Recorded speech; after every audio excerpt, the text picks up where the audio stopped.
So బేసిక్‌గా ఇక్కడికొస్తే మీరిచ్చేది జాబా? Scilla? అనేది ఒకటి అర్థం చేసుకోవాల్సిన విధానం వేరుంటది. సో దాని గురించి మీరేం చెప్తారు వచ్చే వాళ్ళకి? రైట్ కోర్స్ సెలెక్ట్ చేసుకోవడం అనేది చాలా ఇంపార్టెంట్. ట్రూ. సో చాలా మంది స్టూడెంట్స్కి తెలియక వాళ్ళు ఏం చేస్తారంటే మా ఫ్రెండ్ జాయిన్ అయ్యాడు, లేకపోతే ఎవరో చెప్పారు, అవును. ఇది ట్రెండింగ్ టెక్నాలజీ, ఇది బెస్ట్ కోర్స్ అని చెప్పి తీసుకుంటారు. Hmm.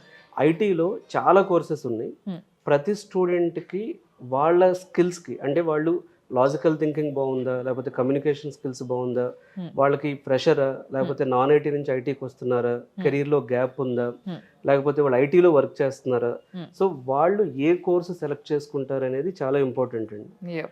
సో అది ఫస్ట్ పాయింట్. రెండవది ఏంటంటే ఐటీ జాబ్ రాని స్టూడెంట్స్కి మెయిన్ రీజన్ కమ్యూనికేషన్ స్కిల్స్లో ల్యాగ్ అవుతున్నారు. సో 100%. క్వాలిటీ థాట్లో ఏ కోర్స్ అయినా సరే విత్ కమ్యూనికేషన్ స్కిల్స్ అనేది ఇన్కార్పొరేట్ చేస్తాం. ఓకే. సో ఎందుకంటే ఇంటర్వ్యూ ఫేస్ చేయడం అనేది చాలా ఇంపార్టెంట్. స్కిల్ నేర్చుకుంటేనే, ఇప్పుడు ప్లేస్మెంట్ ఆఫీసర్ రోల్ ఏంటంటే ప్లేస్మెంట్స్కి పంపించడం, కానీ అక్కడ సెలెక్ట్ అవ్వాలి అంటే వాళ్ళ దగ్గర స్కిల్ ఉండాలి. యెస్. స్కిల్ ఉండాలి అంటే వాళ్ళకి అసలు ఏ స్కిల్ మ్యాచ్ అవుద్దో వాళ్ళకి తెలియాలి. ట్రూ. తెలిసిన దానికి ఒక 3 to 6 months డెడికేట్గా హార్డ్ వర్క్ చేయాలి. ఓకే. అప్పుడు మాత్రమే ప్లేస్మెంట్ వస్తుంది.